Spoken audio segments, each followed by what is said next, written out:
Glorias sean dadas a Dios. Amén. Génesis 49, versículo 10. Leemos bajo la dirección del Padre, del Hijo y del Espíritu Santo. Amén. Dice la letra, no será quitado el cetro de Judá, ni el legislador de entre sus pies, hasta que venga Silo, y a él se congregarán los pueblos. Atando a la vid su pollino, y a la cepa el hijo de su asna, lavó en el vino sus vestidos, y en la sangre de uvas su manto. Tome asiento. En esta tarde voy a predicar bajo el tema profecía cumplida. ¿Cómo se llama el tema de esta tarde? Amén. Nosotros sabemos que a lo largo de la historia Dios se ha mostrado al hombre, demostrado su poder de diferentes formas. Y una muy peculiar es la profecía. Redacta el Señor eventos del porvenir en tiempos presentes para que sus hijos o aquellos que se aferren a la creencia en Dios puedan tener una imagen de quién es el Dios al que sirven. Todos y cada uno de nosotros en algún momento nos hemos visto en la necesidad de confirmar aquellas profecías que fueron dadas y verlas o cumplidas o conseguirles alguna causa o algún efecto. Nosotros como seres humanos nos gusta la realidad de conocer las cosas. Cuando no entendemos algo, procuramos por todos los medios entenderlo. Hay cosas que son espirituales que a la mente humana difícilmente se pueda comprender, porque nuestra mente tiene un límite. Hablaba hace unos días atrás con un gran hermano en Cristo al que aprecio, y comentábamos sobre la estadía en el tiempo de Dios. Nosotros entendemos que estamos en el crono. Nuestro tiempo inicia y finaliza 24 horas, 1 hora, tiene un inicio y un final. Pero dentro del tiempo en el que está involucrado Dios, se rompen estas barreras. Porque Dios puede ver el inicio y el final de nuestros tiempos. Tanto es así que nos dejó la Biblia para demostrárnoslo. Podemos ver desde el libro de Génesis el inicio de todas las cosas y en el libro de Apocalipsis el fin de ellas.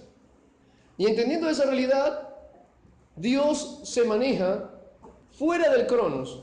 El crono es el tiempo para el hombre en el que él se involucra, se relaciona, interactúa con sus iguales y con lo creado. Pero Dios está en uno por encima, que es el Kairos.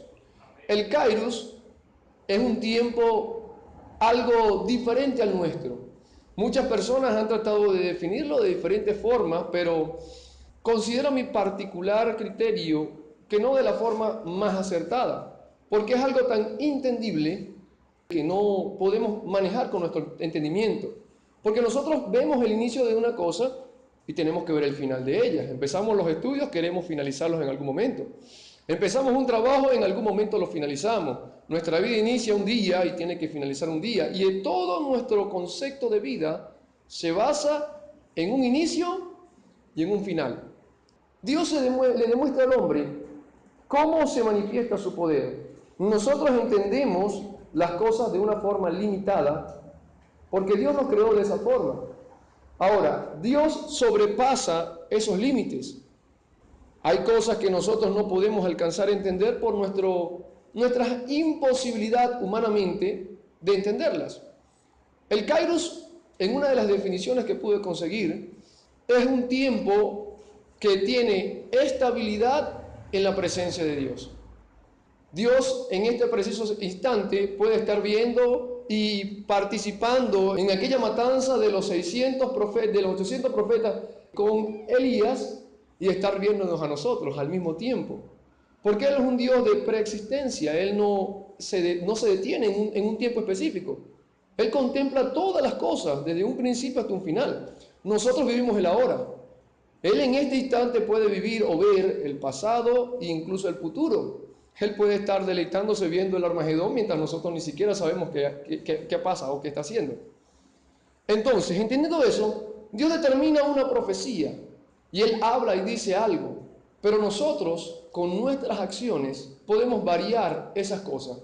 Cuando Dios determina una profecía es algo que se va a cumplir. El detalle es que nuestras decisiones, lo que nosotros hacemos, lo que nosotros decimos, cómo nos comportamos, nos pueden acercar o alejar de esa realidad. Tarde o temprano, se va a cumplir. El hecho es que nuestras decisiones nos alejan, nos acercan o acortan las distancias. El Señor había profetizado a través de la boca de Jacob en el hecho de su muerte sobre su hijo Judá. Y profetizó una palabra muy directa. Dijo: en ti estará el cetro, de ti provendrá la persona que rija a este pueblo. Jacob fue mudado su nombre a Israel. Fue investido con ese nombre y esta nación, o las personas que nacieron a razón de él, absorbieron ese nombre como una imagen. Por eso es que se les llaman israelitas. Ahora, cuando el Señor profetiza que Judá sería el que iba a regir a esta nación, es que de él provendría el rey que iba a gobernar. Pero, ¿qué razón hubo para que otro de la tribu de Benjamín, conocido como Saúl, se posicionara en el reinado antes? Nosotros como seres humanos tomamos decisiones a diario. Hay decisiones que nos pueden afectar a corto, mediano o largo plazo, pero las decisiones que tomamos tienen unas consecuencias. Dependiendo de la decisión que yo tome, hay una consecuencia positiva o negativa para mí. Y si yo decido sobre algo que esté dentro o fuera de la voluntad de Dios, al único que beneficia o perjudica no solamente es a mí. Y ya lo vamos a ver.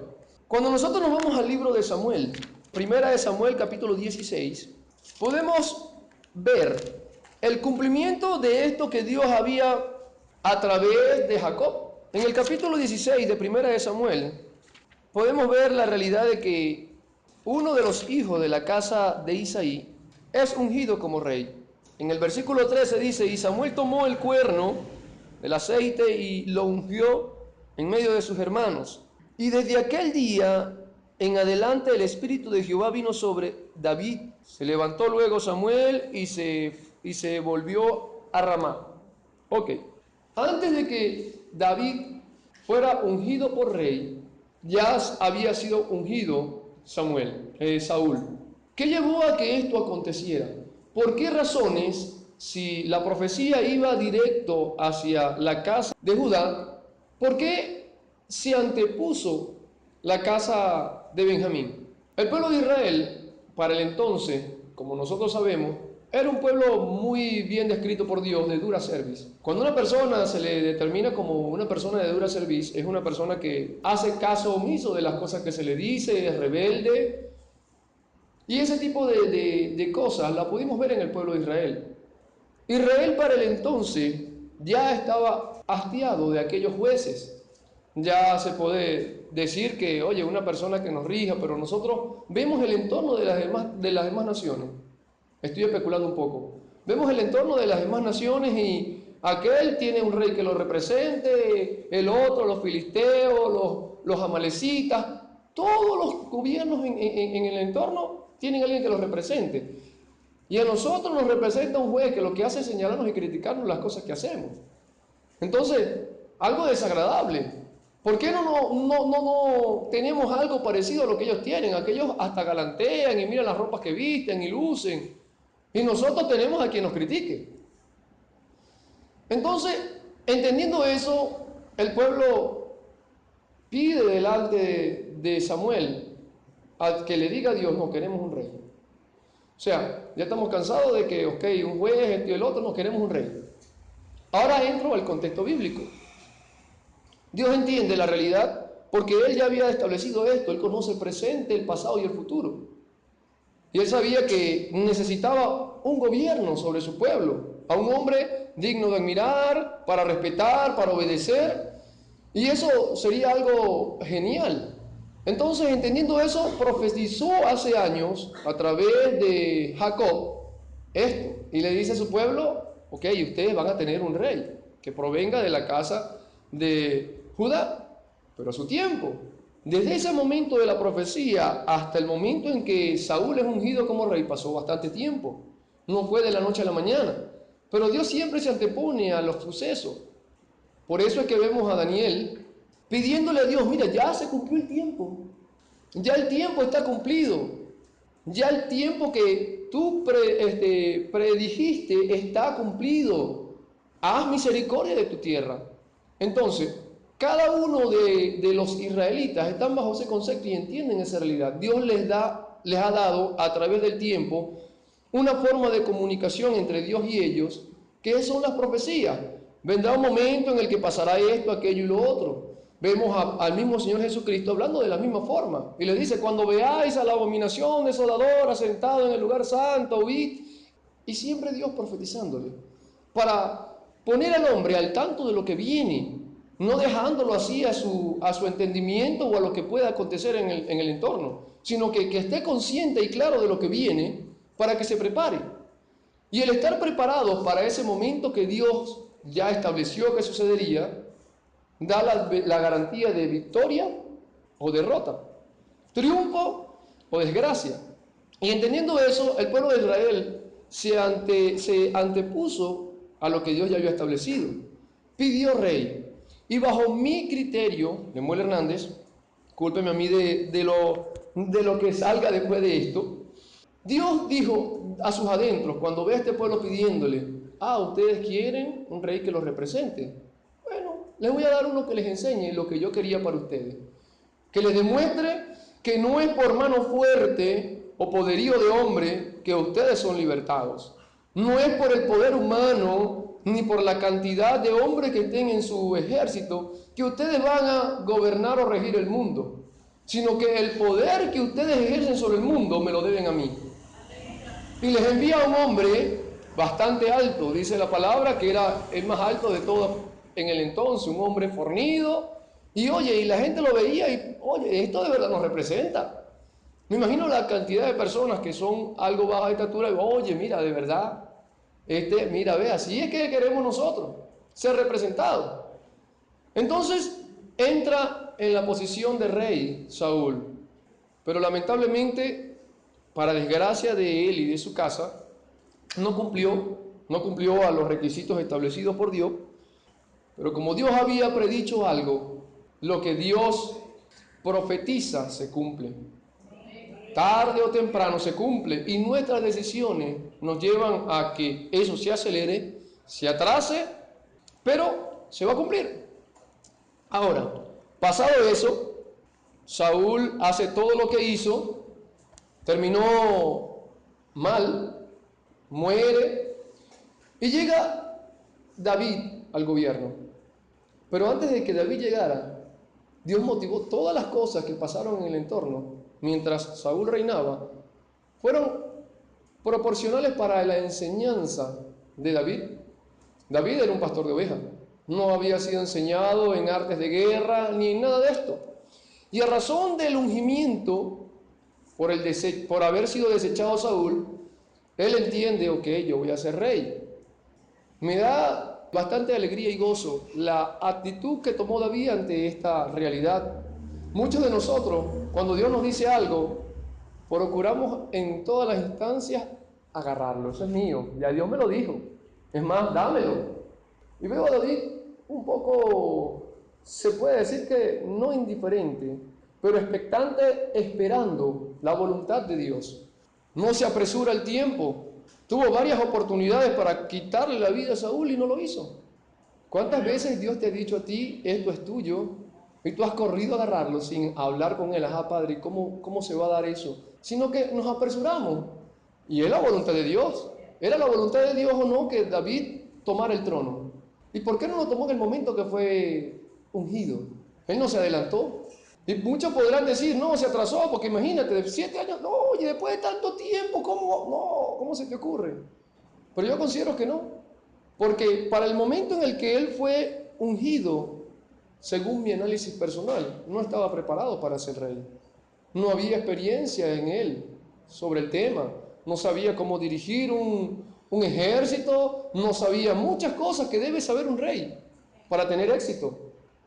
Y entre los muchos errores que tuvo David, considero que como rey tuvo mucho éxito, obviando las desavenencias que hubo en cuanto a personal, con su familia y con algunas otras cosas, pero personalmente para mí como rey fue muy bueno, tanto así que su pueblo lo amaba. Ahora, fue ungido como rey y hasta 2 Samuel capítulo 2, versículo 3, es que vemos que él toma la posición de rey. Y lo más terrible es que no por completo. Él es posicionado en el gobierno sobre los hijos de Judá en Hebrón. Ahora, si yo te dice que vas a ser rey de todo Israel, ¿cómo es posible que me den un pedacito nada más? No tendría David razones para formar una algarabía. Vamos a luchar contra aquellos que se sublevan a mi voluntad. Dios me dio esto me pertenece. ¿Cómo es posible que ellos me lo quiten? ¿Ven a un David diciendo eso? Cada uno de nosotros, Dios a diario nos dice diferentes cosas. Te voy a dar esto, hijo, sí tienes aquello. A veces nos lo hace sentir, nos lo dice con palabras audibles, nos habla a través de su palabra. Pero nosotros como seres humanos, el vivir en el Cronos nos hace ser desesperados. Entendemos que somos limitados y oye, Dios me dijo tal cosa y yo tengo que hacer lo imposible para que en este tiempo que tengo de vida que Dios estableció para mí, eso se cumpla. Y ni siquiera sabemos cuánto es el tiempo que Dios determinó para nosotros de vida. Pero ese es el pensar del ser humano, porque es finito, tiene un fin. Y como tiene un fin, nos procuramos y en esa procura de adelantar las cosas, fallamos primeramente a Dios y segundamente a nosotros mismos. El propósito de Dios para con la humanidad ya está establecido en su palabra. Dios nos dio lineamientos, preceptos que por más que usted quiera, se proponga, no los va a cambiar. Usted podrá adelantar o atrasar un proceso de Dios para con su vida, para con su familia, para con su nación, para con el mundo. Y dependiendo de su disposición puede que tenga éxito. Y dependiendo de su apatía o falta de propósito, puede que fracase. Pero por más que usted se esfuerce, no podrá evitar que lo que Dios predijo se dé. La casa de Judá terminó reinando. El pueblo de Israel, viendo las cosas, no estuvo atento. Queremos rey. No prestaron atención entre líneas. Dios le había dicho allá a Jacob que iba a ser Judá. ¿Por qué Dios nos da de la tribu de Benjamín un rey? No sumaron 1 más 1 da 2, no. Simplemente queremos algo para nosotros, un beneficio. El ser humano siempre busca su beneficio personal. Pero en la conquista de su beneficio personal puede ser perjudicado o puede ser beneficiado, dependiendo de sus intenciones. En los sucesos de la vida de David, otra de las cosas que me llamó mucho la atención es el hecho de su sabiduría al dirigirse en las cosas. Hay momentos de la vida del ser humano en las que escogemos o decidimos cosas muy bien. Esperamos la voluntad de Dios, oramos y actuamos en su perfecta voluntad y todo sale de bien, excelente, y nos gozamos en su presencia. Estamos en un momento muy alto y nos gozamos porque hemos decidido algo que nos ha traído un beneficio delante de su presencia. Pero hay momentos en los que nuestras decisiones no son muy acertadas. Y David no fue la excepción. Cuando David puso sus ojos sobre la esposa de Urías, no fue una buena decisión. Y a pesar de eso, el propósito que Dios tenía para con David no dejó de existir. La obediencia a Dios tiene un privilegio, que es que te evita a ti mismo muchos dolores de cabeza. Cuando nosotros obedecemos, evitamos para nosotros mismos tragedias, desgracias, dolores y desavenencias. Fíjense, una pequeña desobediencia en el huerto del Edén, ¿cómo la estamos pagando de caro hasta hoy? Una sola. Desde ese entonces fue desgraciada toda la humanidad por causa de uno. Y a veces nosotros, como seres humanos, tomamos decisiones que nos afectan a nosotros o a nuestra familia. Y decidimos, bueno, me voy a casar con tal. Y bueno, a razón de eso, pues mi hijo puede ser blanco o negro, puede tener rasgos o características de él, de su familia, por ascendencia. Y esas son consecuencias pequeñas en relación con otras. Que yo decida hacer algo que esté fuera de la voluntad de Dios, como pasó con Adán y Eva, con David y con otros hombres en la Biblia. Y fíjense lo que pasa. Adán y Eva, lo que vivimos actualmente, el pecado en la sociedad. Con David, el Señor determinó que en su casa no cesaría la espada. ¿Y sabe qué cosa es terrible? Que tu hijo se te levante y procure matarte. Todavía no soy padre, pero no es a mí, me duele. Que tengas a alguien a quien tú aprecias, a quien engendraste y cuidaste y tuviste en tu casa, y que se levante en contra tuya para hacerte daño y para apoderarse de lo que es tuyo. Eso es algo lamentable. Y eso lo vivió David. Y como él, muchos otros. Y hay consecuencias que son para el corto, para el mediano y para el largo plazo. Ahora, ¿qué quiere decir todo esto? Nosotros a diario decidimos. Las decisiones que nosotros tomamos nos perjudican o nos benefician. Podemos tomarnos una taza de café en la mañana y a lo mejor eso nos beneficia en que nos sentimos más calientes y podemos salir a la calle y nos sentimos fríos. Fue un beneficio. Pero decidimos no tomarla. Para las personas que tienen adicción a este brebaje y salen a la calle y sufren de dolores de cabeza, espasmos musculares, cualquier cantidad de cosas, tienen sus consecuencias. Desde el mismo momento en que decidieron tomárselo. Y son cortas. Pero ¿qué consecuencias tenemos cuando decidimos pecar? Hay pecados que nos traen consecuencias al corto, hay pecados que nos traen consecuencias al mediano y hay pecados que nos traen consecuencias a largo plazo. El morirse en pecado nos da consecuencias a largo y infinito plazo. El pecar sobre la tierra, estando aún con vida, nos da Dios la ventaja de que podemos arrepentirnos. Incluso la Biblia hace referencia de que hay pecados que son de muerte. La apostasía, la blasfemia del Espíritu Santo. Pero hay otros pecados, las zorras pequeñas son las que dañan. Porque la zorra grande no se puede meter por los huequitos de la cerca. No van a dañar la manada porque ¿cómo van a entrar? Pero hay zorritas pequeñas que se pueden meter por cualquier huequito y destruir a las ovejas. Nosotros como cristianos estamos identificados con la oveja y ya le explico por qué. La oveja es dependiente, no es autosuficiente. El lobo es autosuficiente, es hábil, es inteligente, puede correr a buscar su presa, devorarla. Si la oveja no la llevan a pastar, se muere de hambre. Si no la llevan a tomar agua, se muere de sed. Si no la acicalan, su mismo pelaje permite que con la lluvia o con cualquier otra cosa hieda y se enferme.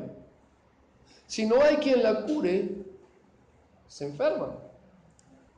Entonces Dios nos compara a ovejas porque somos dependientes.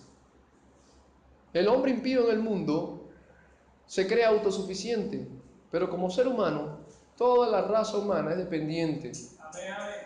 Dios hizo al hombre para alabanza de la gloria de su nombre. Y fuera de eso, si no cumple la voluntad de Dios, lamentablemente vive desgracia. Cuando nosotros decidimos hacer o cumplir un acto pecaminoso, ese acto nos beneficia en este momento y puede perjudicar o beneficiar incluso a nuestra familia. Y nosotros a veces vivimos tan indiferentes o inocentes de las decisiones que tomamos, que las tomamos con tanta ligereza. Pero cuando uno peca, ese pagaré es como un cheque en blanco que le damos al diablo. Y el pecado viene a ser la consumación de ese contrato. Si usted cumple con su parte, peca, él cumple con la de él.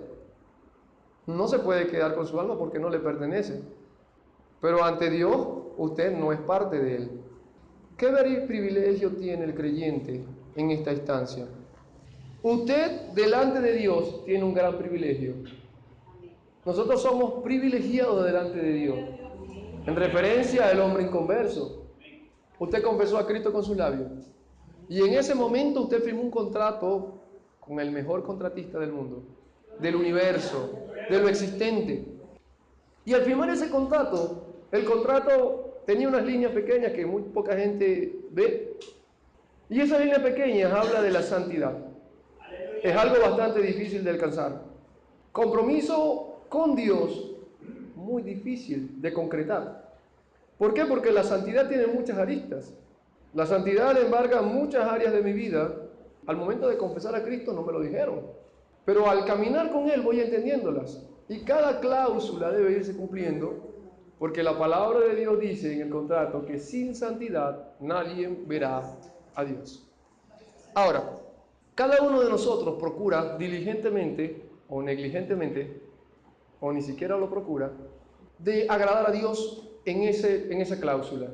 ¿Por qué lo hacemos con nuestras fuerzas? Cuando usted procura hacer algo con sus propias fuerzas, jamás podrá alcanzar a hacer nada. Créame, lo he intentado. Y me he conseguido en aquella, ¿cómo se diría? Cuando hay dos caminos, Padre.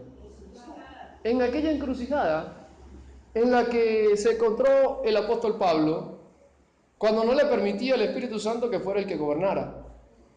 Y dice, queriendo hacer lo bueno, no lo hago, sino lo que no quiero, lo malo, es lo que hago. Y me hallo en esta bifurcación, en esta encrucijada en la que esto es lo que yo quiero hacer y voy hacia allá y me estoy yendo hacia el otro lado. ¿Pero por qué pasa eso? Porque procuro con mis propias fuerzas alcanzar algo. Si usted intenta y se esfuerza por todos los medios con su humanidad, jamás lo podrá hacer. El pueblo de Israel, lo único que tenía que hacer era obedecer a Dios, esperar sus órdenes y seguir sus directrices. No tenía ni siquiera necesidad de nada. Todo se lo proveía Dios. Y aún así, le fueron tan desleales que le pidieron rey. Un día Dios les había dicho a través de la boca de uno de sus patriarcas que recibirían un rey.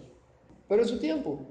Pero me imagino que para aquel entonces la sociedad israelita no estaba tan constituida como en la época de Jesús, a pesar de que habían escuelas como la escuela de los profetas en Rama de Galaad, pero había mucha ignorancia, como en toda la sociedad humana. A razón del tiempo vamos adquiriendo conocimientos y aprendemos, algunos no, algunos sí. Pero los que deciden entender y comprender se van alineando con la realidad. La salvación la presentó Cristo de esta manera. Y esta es la vida, que conozcan a mi Padre. Cuando un esposo ama a su esposa, la quiere, la anhela, la desea, la quiere cuidar, ¿será que le es igual si le da un vaso de agua fría o tibia o caliente? ¿Le es igual si le da una rosa o una margarita? ¿Le es igual si le lava los pies o le acaricia el cabello? Este hombre debe conocer a su mujer para agradarla. Y se esmera conociendo cada uno de sus secretos, cada una de sus virtudes, para alabarla y para poder atenderla de forma tal de que se sienta complacida. Eso es el acto de conocer. Cuando uno conoce, empieza a querer. Pero antes de conocer, solamente se percibe en poco algunas cosas. Cuando nosotros conocemos a Dios en su totalidad, empezamos a entender, a Dios no le gusta esto, a Dios le agrada aquello, y empezamos a conducirnos sobre aquel lineamiento para agradar al Padre. Y empezamos a entender, oye, si esto sí le gusta a Dios, porque lo siento en mi corazón. Siento como Él me transmite su amor cada vez que hago eso. Siento como Él me da su aprobación cuando hago tal o determinada actividad. Y que nosotros entendamos eso, tampoco nos hace conocerlo. Porque cuando yo conozco, si no practico, mi conocimiento se queda en el limbo, queda vagante, delirante. Porque si usted conoce algo que le agrada a alguna persona en particular y no lo hace, es porque no quiere a la persona o no quiere algún beneficio para él o para ella. Ahora, si nosotros como seres humanos, como cristianos, procuramos el amor de Dios, ¿qué debemos hacer? Todos y cada uno de nosotros conocemos algunas cosas de Dios, unos más que otros, algunos menos, otros más, unos en una medida media. Pero ¿qué estamos haciendo para cumplir aquello poco o mucho que conocemos de Dios? Dios nos dice a través de su palabra, no dejando de congregarnos como muchos tienen por costumbre y vaya, nos cuesta congregarnos. Dios nos dice, honra mi ley y nos cuesta. Ama a tu padre y a tu madre. Me dicen tal cosa y luchando lo hago. Conozca a Dios para que usted pueda hacer su voluntad y usted pasará del Cronos al Cairo. ¿Por qué le digo esto? Fíjese, el crono tiene un límite. El hombre naturalmente tiene un límite. Está establecido delante de Dios que los días sobre la tierra para tal o cual sujeto sean 80 años, por decir algo. Usted podrá evitar que eso que Dios estableció para cómo usted se dé. Ahí vale la anécdota del hombre que tenía mucho cabello y procuró burlar la muerte cortándoselo todo. Y de repente llega la muerte jocosamente al bar donde está este hombre tomando y dice, bueno, este día ha sido terrible porque estaba buscando a aquel hombre con el cabello grande y no pude conseguirlo, pero de igual manera no me voy a ir con las manos vacías, me voy a llevar este pelón. Así que si usted decide irse de Venezuela o quedarse en Venezuela, subir a la casa, a un apartamento, bajar a un apartamento donde usted decida estar, el día que Dios estableció para usted morir, usted muere. Pero si usted no se alinea al propósito de Dios, usted se quedará en el crono y pasará al lago de fuego. Pero si usted quiere estar en el Cairo, en la presencia de Dios, como estuvo Adán y Eva en un tiempo de inocencia, donde la realidad es paz y seguridad y tranquilidad delante de Dios, pues las decisiones las tiene que tomar desde hoy. La santidad no es un juego, no es algo alternativo. Nosotros como creyentes nos cuestan nuestras decisiones la condición de la iglesia, la condición de mi casa y la condición de mi nación. ¿Usted quiere ver a Venezuela libre? Empiece cambiando usted mismo. Porque si usted cambia, Dios nota el cambio en usted. Usted empieza a ser de bendición para otro, para todo su entorno. A ver, el que menos conozca a alguna persona aquí o cantidad de personas, digamos que conozca de 20 o 30 personas con las que se relacione, que vean su actitud ante este mundo, su comportamiento, su conducta. Oye, mira, estaba en la cola, tenía la oportunidad de meterse adelante y colearse y agarrar su producto y esperó dentro de la cola. Pero eso testifica de usted. Y si ustedes, los cristianos, como mi persona, que me gusta llevar mi Biblia para arriba, para abajo, para todos lados, oye, mira, es cristiano, está haciendo lo que debe hacer. Y los ojos de la nación están sobre usted. Porque cuando el testigo de Jehová está pecando, nadie lo está viendo, ni le prestan atención. Cuando está pecando un mormón, un adventista, un cualquiera, nadie lo ve, ni le interesa saber si lo está haciendo o no. Y uno que otro, chismoso, le dirá, ay, mira, un religioso más. Pero cuando usted y yo pecamos, ahí está la sociedad. Y eso que es cristiano. Y miren aquel que dice que es creyente, que cree en Jesucristo, aquel que hace milagros. Y ese testimonio de usted cambiará la nación, cambiará el lugar donde usted vive, las personas cambiarán de forma de ver las cosas y usted tendrá la capacidad, la moral. Pero cuando nosotros incurrimos en los mismos pecados que ellos, ¿qué podemos decirles? Mire, eso está mal. Si ellos nos han visto pecando, ellos nos han visto haciendo lo malo. Y la consecuencia de nuestro pecado es que las demás personas de nuestro entorno no se ven afectadas por lo que nosotros decimos, con nuestras palabras. Como dijo en una oportunidad, no recuerdo quién, pero lo traigo a colación porque encaja en el tema. Los ruidos de tus hechos no me dejan escuchar lo que tú dices. Porque haces una cosa y predicas otra. En reiteradas oportunidades me ha permitido el Señor levantarme en el metro y predicar. Y en una oportunidad, un hombre muy fuertemente y con una firmeza me dijo: ¿qué fuiste en tu antigua vida? Ladrón, violador, porque todos los evangélicos en algún momento tuvieron que hacer unos sinvergüenza. Y yo empecé a escudriñarme y decía, bueno, y empecé a analizar mi antepasado y decía, cualquier persona que esté sobre la tierra tiene algún antecedente de pecado. No hay ninguno que pueda decir, yo no hice o no soy esto o aquello. Pero en ese momento el Señor me dio palabra y entendí. Y dije, así como Cristo partió la historia en dos, en una era antes de Cristo y en una era después de Cristo, así debe ser la vida de una persona cuando conoce a Cristo. Que antes se puede decir que eras, que fuiste, y todos los verbos que conjuguen tienen que estar en pasado. Pero si esos verbos que se conjugan hacia tu persona con cosas malas están en presente, eso es lo que está perjudicando nuestra vida. Yo quiero ver la manifestación del poder de Dios en mi iglesia. Pero si yo contamino mi iglesia con mi pecado, la iglesia seguirá fría. Se levantará algún tizón, otro y otro, y por la abundancia de la maldad, ¿qué pasará? Entonces vemos que nuestras decisiones afectan. Lo que yo hago afecta.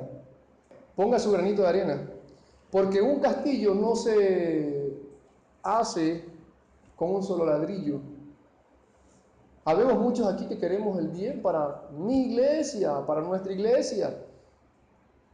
Pero si no toma usted la determinación de cambiar y de mejorar, sus decisiones están afectando nuestro presente y nuestro porvenir. Lo que nosotros hacemos hoy nos puede perjudicar hoy o mañana o para toda la vida.